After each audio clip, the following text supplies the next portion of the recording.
Just 1 minute ago the swamps of southern Louisiana delivered a bombshell nobody saw coming. Something so wild was yanked out of Troy Landry's boat that even his own crew stood there with their jaws on the floor trying to figure out what the hell they were looking at.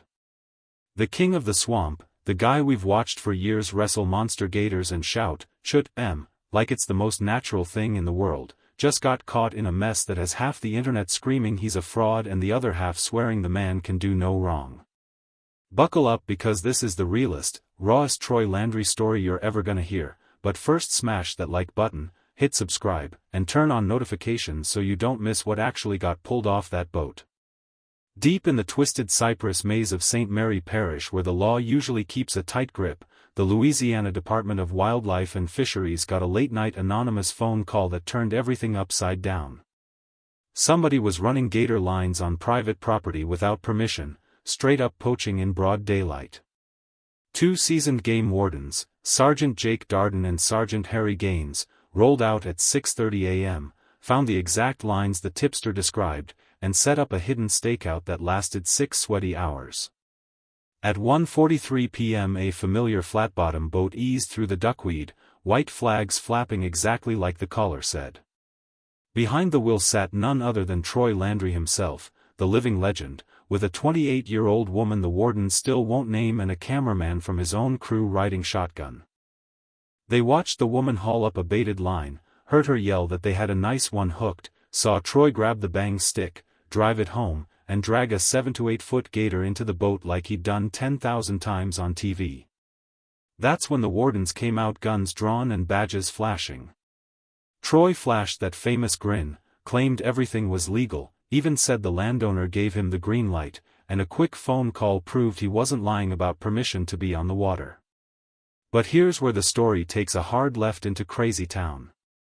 When the wardens asked to see the alligator tags, Troy swore every gator in the boat came from the Atchafalaya Basin and carried the right tags, gifts from a buddy.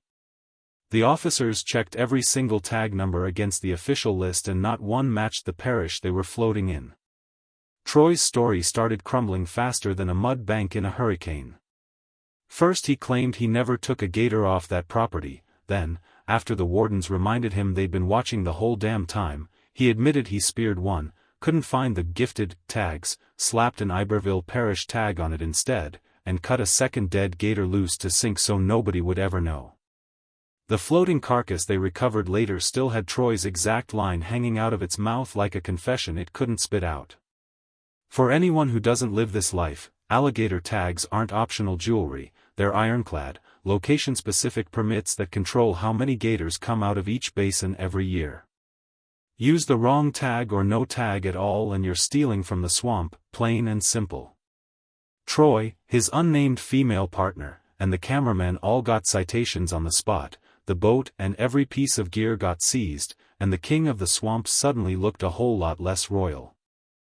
Louisiana doesn't play games with wildlife violations. Improperly tagging a gator is a Class 4 offense that can run you almost $1,000 in fines and 4 months behind bars.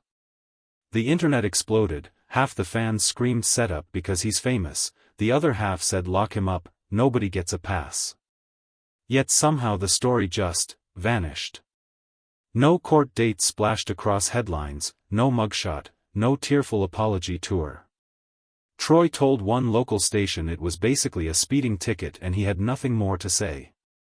His daughter-in-law brushed it off as just paperwork, the show's producers called it a nothing burger, and before you could blink Troy was back posting fish fry videos and grinning like the whole thing never happened. Even the History Channel and LDWF website stopped the story the second the wardens pull up, no follow-up, no fines announced, no jail time, nothing. Like somebody hit delete on the whole damn chapter. Fans circled the wagons harder than ever, his Facebook following grew, and the few critics who tried to drag him on Instagram suddenly found him posting there a lot less. Funny how that works. Meanwhile behind the scenes he was tangled in a nasty civil lawsuit with his own son Jacob and Troy Landry Productions over management contracts and arbitration clauses that climbed all the way to the Louisiana Supreme Court, yet not a single gossip site ever breathed a word of it. Just court filings gathering dust while the world kept calling him the honest swamp hero. Then life decided to hit him where it really hurts. Troy went quiet for a bit, came back on Facebook and dropped the bomb that doctors found prostate cancer eating him up inside. One surgery later the prostate was gone and he told the world straight, no sugarcoating, no more prostate, it was eaten up with cancer, but I'm fixing to get home and get ready for Gator season. Fans flooded him with prayers, survivors shared their own stories. And less than a year later he was back in the boat hollering, "Chut em," like nothing ever happened. Cancer wasn't done with the Landry family though. Troy's grandson baby Crew, Brandon's little boy, got diagnosed right after birth with biliary atresia, a brutal liver disease that shut down bile ducts and turned his skin yellow before he could even smile. By the time he was toddling the liver was failing fast, end stage, transplant or nothing. The family went public asking for prayers and organ donor awareness, set up a fundraiser through Children's Organ Transplant Association, and waited on pins and needles.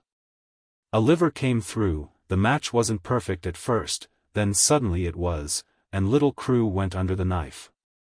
Brandon posted gut-wrenching photos of his baby boy with tubes everywhere and a scar running ear to ear, then victory pictures of Crew standing up grinning like a champ. The Swamp Nation celebrated harder than when the Saints won the Super Bowl. Through every punch, every fine, every surgery, every scare, Troy just kept getting back in the boat.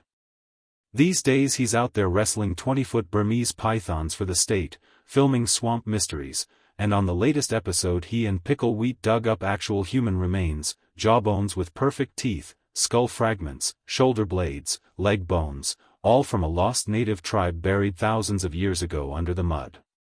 Holding a jawbone older than Jesus, Troy just stared at it and said, "Man, we're the first people to touch this in forever." That's a connection right there. Even the archaeologist couldn't believe how well the swamp preserved them when normally everything dissolves in that acid soup. So yeah, Troy Landry got caught red-handed breaking the same rules he brags about following, paid whatever quiet price he had to pay, beat cancer, saved his grandson's life, dug up ancient graves, and still wakes up every morning the undisputed king of the swamp. The man's been counted out more times than any 10 people combined, and every single time he comes back grinning with a gator in the boat and a story nobody else could tell. Love him or hate him, one thing's crystal clear, Troy Landry is built different, and the swamp ain't done with him yet. Drop your thoughts below, hit that like button, subscribe, and turn on notifications because you know this legend always has another wild chapter coming. Chut em.